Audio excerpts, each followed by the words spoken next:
பாராளுமன்றத்துக்கு வருகை தந்த ஜனாதிபதி ஒரு விடயத்தை தொட்டு சென்றிருந்தார். அது பெரும் பேசுபொருளாக இன்றைக்கு மாறியிருக்கிறது. அது என்னவென்று சொன்னால், வெள்ளைவான் கடத்தல்கள் என்பது தனிப்பட்ட ஒரு குரோதங்களுக்காக மேற்கொள்ளப்பட்ட ஒன்று அல்ல என்றும், அது அரசாங்கத்தில் இயங்கியவர்களால் அரசாங்க தேவைகளை நிறைவேற்றுவதற்காக நடத்தப்பட்ட ஒன்று என்று ஜனாதிபதி அன்றகுமார் திசாநாயக்கா தெரிவித்து சென்றிருக்கிறார். அதன் பின்னணி தொடர்பாக ஆராயப்போகிறோம். அதே வேளையில் பாதாள உலக குழுவைச் சேர்ந்தவர் என்று சொல்லப்படுகின்ற லசி என்பவரது நண்பர் ஒருவர் மிக கொடூரமான முறையிலே கொலை செய்யப்பட்டு வீசப்பட்டிருக்கிறார்.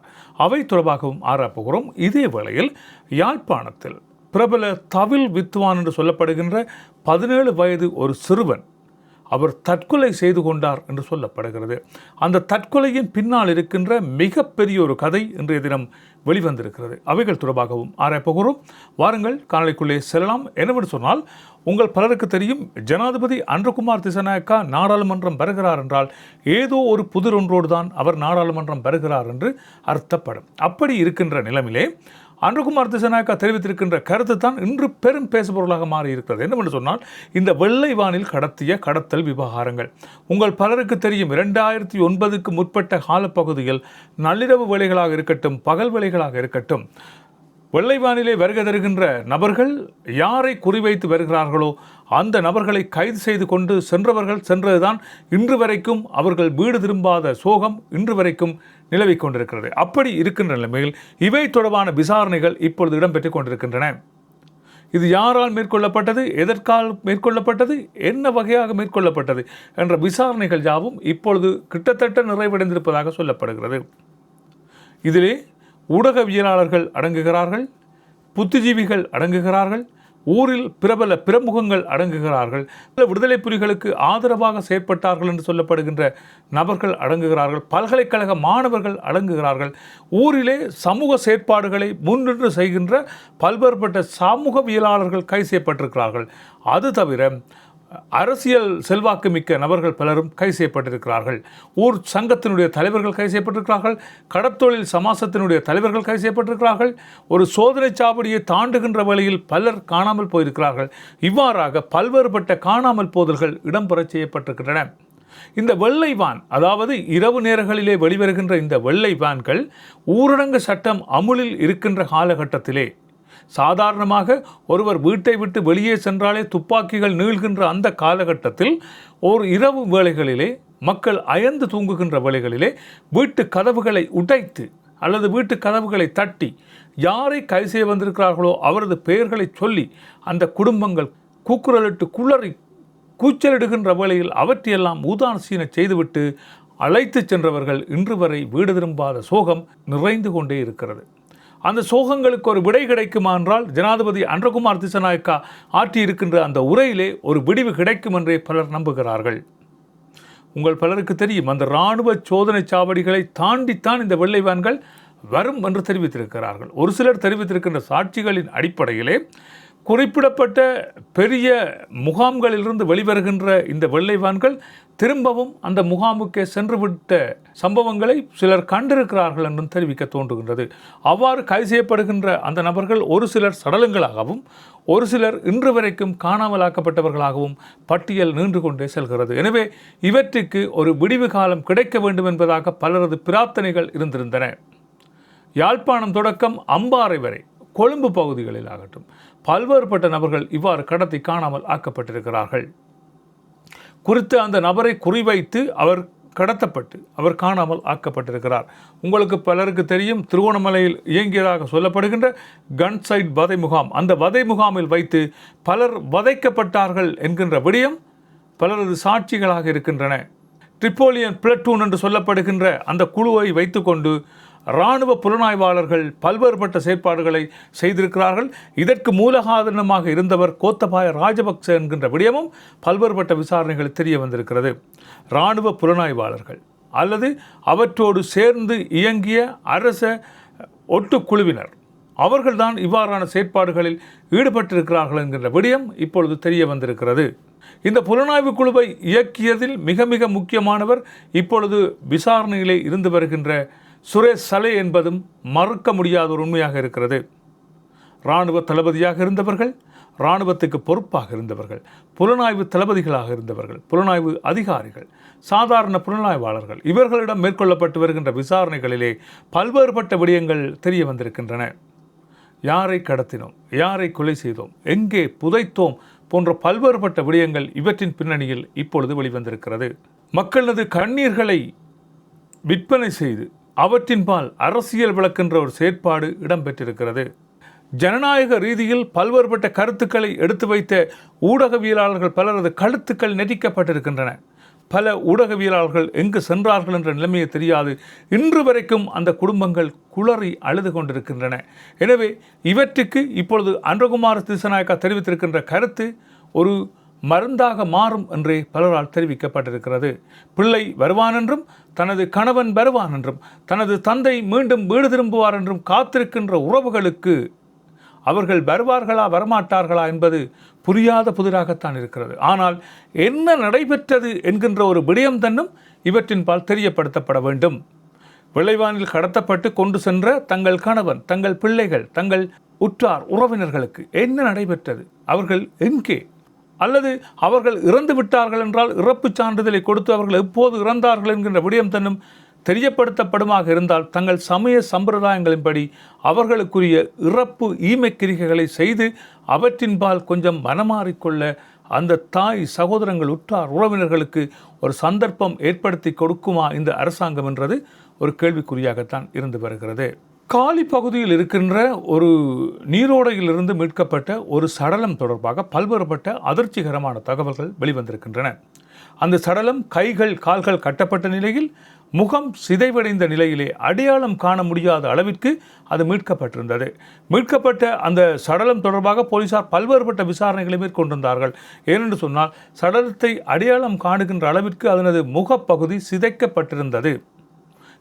அதாவது கடத்தி செல்லப்பட்ட இந்த நபர் கைகள் கால்கள் கட்டப்பட்ட நிலையில் பெரும் சித்திரவதைகள் செய்யப்பட்டு அதன் பிற்பாடு கொலை செய்யப்பட்டு கொண்டு வந்து இந்த ஆற்றிலே போடப்பட்டிருக்கிறார் என்பது மட்டும் விசாரணையில் தெரிய வந்தது. அதன் பிற்பாடு தான் போலீசாருக்கு ஒரு விடயம் தெரிய வந்திருக்கிறது. இவர் பாதாள உலக குழுவைச் சேர்ந்த லசா என்று சொல்லப்படுகின்ற நபரது நெருங்கிய நண்பர் என்ற விடயம் இப்பொழுது தெரிய வந்திருக்கிறது. எனவே பாதாள உலக குழுக்களுக்கு இடையே ஏற்பட்ட பகை காரணமாகவே இவர் கடத்தி செல்லப்பட்டு இவ்வாறு சித்திரவதைகள் செய்யப்பட்டு அந்த ஆற்றில் கொண்டு வந்து போடப்பட்டிருக்கிறார் என்கின்ற விடயம் இப்பொழுது தெரிய வந்திருக்கிறது. பாதாள உலக குழுக்களுக்கிடையே நிலவி வந்த ஒரு போராட்டம் காரணமாக, அதனது பகை காரணமாகவே இவை இடம்பெற்றிருப்பதாகவும் இவரது சடலம் மேலதிக விசாரணைக்காக காலி வைத்தியசாலையில் இப்பொழுது வைக்கப்பட்டிருப்பதாகவும் தெரிவிக்கப்பட்டிருக்கின்ற அதே வேளையில் உங்கள் பலருக்கு தெரிந்த ஒரு விடயம் இந்த தவில் வித்துவானின் மரணம். 17 வயதான அந்த தவில் வித்துவானின் மரணம், அது அவர் சிறுவன், 17 வயதான ஒரு சிறுவன். அந்த சிறுவனின் மரணம் ஏன் இடம்பெற்றது, ஏன் இவர் தற்கொலை செய்து கொண்டார் என்று பல்வேறுபட்ட விமர்சனங்கள் வந்திருந்த நிலையில் இன்றைய தினம் ஒரு விளக்கம் வந்திருக்கிறது. என்னவென்று சொன்னால், சமூக வலைத்தளத்தில் இவர் ஒரு பெண்ணோடு உரையாடிய உரையாடல்கள் சமூக வலைத்தளத்திலே வந்திருக்கின்றன. அவற்றால் தான் அவர் தற்கொலை செய்து கொண்டிருக்கின்றார் என்கிற விடயமும், அவர் அந்த பெண்ணோடு உரையாடினார் என்று சொல்லப்படுகின்ற பல்வேறுபட்ட காணொளிகளும் ஸ்கிரீன் ரெக்கார்டிங் செய்யப்பட்டு அவை யாரால் பரப்பப்பட்டன என்கின்ற விடயங்கள் இதுவரை தெரியவில்லை. விசாரணைகள் இடம்பெற்று வருவதாக தெரிவிக்கப்பட்டிருக்கிறது. எனவே அந்த சமூக வலைத்தளத்தில் பரவிய அந்த காணொளியே அவர் இறப்புக்கு காரணமாக இருந்திருக்கிறது என்று சொல்லப்படுகிறது. சிறு வயதிலிருந்து தவில் வித்துவானாக பல்வேறுபட்ட திறமைகளை காட்டி உயர்வை கண்டு வந்த அந்த கலைஞன் இப்பொழுது தனது மூச்சை நிறுத்தி இருக்கிறார். ஒரு சிலர் செய்கின்ற வேண்டத்தகாத செயல்கள் காரணமாகவே இவ்வாறான செயற்பாடுகள் இடம்பெற்று வருவதாக தெரிவிக்கப்படுகின்ற அதே வேளையில் தயவு செய்து உங்கள் பிள்ளைகள் தொடர்பாக சற்று கவனம் எடுக்குமாறும் கேட்கப்பட்டிருக்கிறது. பல்வேறுபட்ட சமூக புரள்வான நடவடிக்கைகளில் பிள்ளைகள் இப்பொழுது ஈடுபட துவங்கி இருக்கிறார்கள் என்றும் அவைகள் தொடர்பான மிகுந்த கவனம் தேவை என்பது போன்றும் இப்பொழுது தெரிவிக்கப்பட்டிருக்கிறது. இதேவேளையில் நேற்றைய தினம் கைது செய்யப்பட்ட முன்னாள் நீதியமைச்சரினுடைய மகன் உட்பட ஐக்கிய மக்கள் சக்தியினுடைய அமைப்பாளர் ஒருவர் தொடர்பாக பல்வேறுபட்ட கருத்துக்கள் வெளிவந்த வண்ணமே இருக்கின்றன. அந்த வகையில் இவர்கள் இப்பொழுது நீதிமன்றத்திலே நிறுத்தப்பட்ட வேளையில் அவர்கள் தரப்பில் ஆஜராகியிருந்த சட்டத்தரணிகள் தெரிவித்திருக்கின்ற கருத்து தான் பெரும் பிரச்சனையாக மாறியிருக்கிறது. என்னவென்று சொன்னால், அவர்கள் இருவருக்கும் 60 வயதுக்கு மேற்பட்டவர்களுக்கு வருகின்ற அத்தனை வியாதிகளும் இப்பொழுது வந்திருப்பதாக தெரிவிக்கப்பட்டிருக்கிறது. எனவே இவர்களை பிணையில் விடுதலை செய்ய வேண்டும் என்பதாக அவர்கள் கேட்டிருக்கிறார்கள். இந்த சந்தர்ப்பத்தில் பல்வேறுபட்ட அரசியல்வாதிகள் இவர்களோடு சம்பந்தப்பட்டிருக்கிறார்கள் என்று சொல்லப்படுகிறது. கரகட்டா என்று சொல்லப்படுகின்ற பாதாள உலக குழு சேர்ந்த நபரை கொலை செய்யாமல் காப்பாற்றுவதற்கு 12 கோடி ரூபாய் இவர்கள் கரகட்டாவின் மனைவியிடமிருந்து பணம் பெற்றிருக்கிறார்கள் என்கிறபடியும் நேற்றைய தினம் வெளியாகியிருந்தது. எனவே அந்த பெறப்பட்ட பணத்திலிருந்து 2 கோடிகள் இவர்கள் முன்னர் சுட்டுக் கொல்லப்பட்ட மிடிகம லசா என்பவருக்கு கொடுத்திருக்கிறார்கள் என்பது போன்று தெரிவிக்கப்பட்டிருக்கிறது. எனவே மிடிகம லசாவிற்கும் இந்த கரகட்டா குடும்பத்திற்கும் என்ன சம்பந்தம் என்றபடியும் இப்பொழுது பேசுபொருளாக மாறியிருக்கின்ற அதே வேளையில் இந்த சுட்டுக் கொள்கின்ற இந்த கும்பல்கள் உங்கள் பலருக்கு தெரியும். முன்னரும் ஒருவர் மார்க்கந்துர மதுஸ் என்று சொல்லப்படுகின்ற நபர் என்கவுண்டர் முறையிலே சுட்டுக் கொல்லப்பட்டிருந்தார். மார்க்கந்துர மதுசுரம் இருந்து கைப்பற்றப்பட்ட அந்த துப்பாக்கி தான் டக்ளஸ் தேவானந்தாவுக்கு வழங்கப்பட்ட துப்பாக்கி என்றும் பல்வேறுபட்ட விசாரணைகள் இடம்பெற்று வருகின்றன. அதற்காக டக்ளஸ் தேவானந்தா கைது செய்யப்பட்டு சிறையில் அடைக்கப்பட்டார் என்பதும் நாங்கள் எல்லோரும் அறிந்திருக்கின்ற விடயம். இப்படி இருக்கின்ற நிலைமையில் மார்க்கந்துர மதுசுக்கு நடைபெற்றது போன்று கரகட்டாவுக்கு நடக்காமல் இருப்பதற்காக 12 கோடி ரூபாய் பேசப்பட்டிருக்கிறது. முன்னர் பல்வேறுபட்ட விடயங்கள் பேசப்பட்டிருந்தன, பல்வேறுபட்ட கோடிகள் பேசப்பட்டிருந்தன. ஆனால் இறுதியாக 12 கோடிகள் என்று சொல்லி வந்து முடிந்திருக்கிறது. அதிலே 10 கோடி துபாயில் வைத்து வழங்கப்பட்டிருக்கிறது. கரகட்டாவினுடைய மனைவியால் இவர்களுக்கு 10 கோடி வழங்கப்பட்டிருக்கிறது. 2 கோடிகள் இலங்கையில் வைத்தே வழங்கப்பட்டிருக்கின்றன. அதுவும் 10 கோடிகளும் துபாய் மணியில் இவர்களுக்கு வழங்கப்பட்டு உண்டியல் மூலமாக அவை இலங்கைக்கு அனுப்பப்பட்டதாக தெரிவிக்கப்படுகின்ற இதே வேளையில் உண்டியல் மூலமாக பல்வேறுபட்ட செயற்பாடுகளில் ஈடுபட்ட ஒரு நபரும் கைது செய்யப்பட்டிருக்கிறார். போதை வஸ்துகள் பாவனையில் மூலம் பெறப்பட்ட பணத்தை வைத்துக் கொண்டுதான் அவர் பல மில்லியன் கணக்கான இலங்கை ரூபாக்களை வெளிநாட்டுக்கு அனுப்பியிருக்கிறார் என்கின்ற வகையில் அவரிடம் விசாரணைகள் மேற்கொள்ளப்பட்டு வருகின்றன. அவருக்கும் இவர்களுக்கும் சம்பந்தம் இருக்கிறதா என்பது தொடர்பாக விசாரணைகள் இடம்பெற்று வருகின்ற அதே வேளையில் முன்னாள் நீதியமைச்சர் விஜயதாச ராஜபக்சவும் துபாய்க்கு பயணமாகி இருக்கிறார் என்கிற விடயம் இப்பொழுது தெரிய வந்திருக்கிறது. இதன் பின்னணியில் முன்னாள் போலீஸ் மா அதிபர் தேசபந்து தென்னக்கோனும் சம்பந்தப்பட்டிருக்கிறார் என்பது போன்று தெரிவிக்கப்பட்டிருக்கிறது. எனவே பாருங்கள், ஒரு நீதி அமைச்சர், ஒரு நாட்டினுடைய நீதி அமைச்சரின் மகன் இவ்வாறு விலை பேசி லஞ்சம் பெற்று ஒருவரை காப்பாற்றி இருக்கிறார் என்கின்ற விடயம் தெரிய வந்திருக்கிறது. இதே வேளையில் நாமல் ராஜபக்ச ஜனாதிபதிக்கு அறிவுரை கூறுவது போன்ற ஒரு தகவல் தெரிவித்திருக்கிறார். என்னன்னு சொன்னால், நாட்டில் பஞ்சம் சலிவிர்த்தாடுகிறது, நாட்டு மக்களுக்கு சரியான போஷாக்கான உணவுகள் கிடைக்கவில்லை, நீதி சேவை ஒழுங்காக வேலை செய்யவில்லை, நீதியிலே ஜனாதிபதி நீங்கள் ஒரு அழுத்தத்தை பிரயோகிக்கிறீர்கள், ஒரு கைது இடம்பெற போகிறது என்பது எவ்வாறு உங்களுக்கு தெரிகிறது என்பது போன்று ஒரு மக்கள் சந்திப்பு ஒன்றிலே அவர் கருத்துக்களை தெரிவித்திருக்கிறார். இது ஜனாதிபதிக்கு அவர் ஆலோசனை சொல்வது போல அமைந்திருக்கிறது. இது இன்று சமூக வலைத்தளங்களில் பெரும் பரபரப்பாக பேசப்பட்ட ஒரு விடயமாக இருக்கிறது.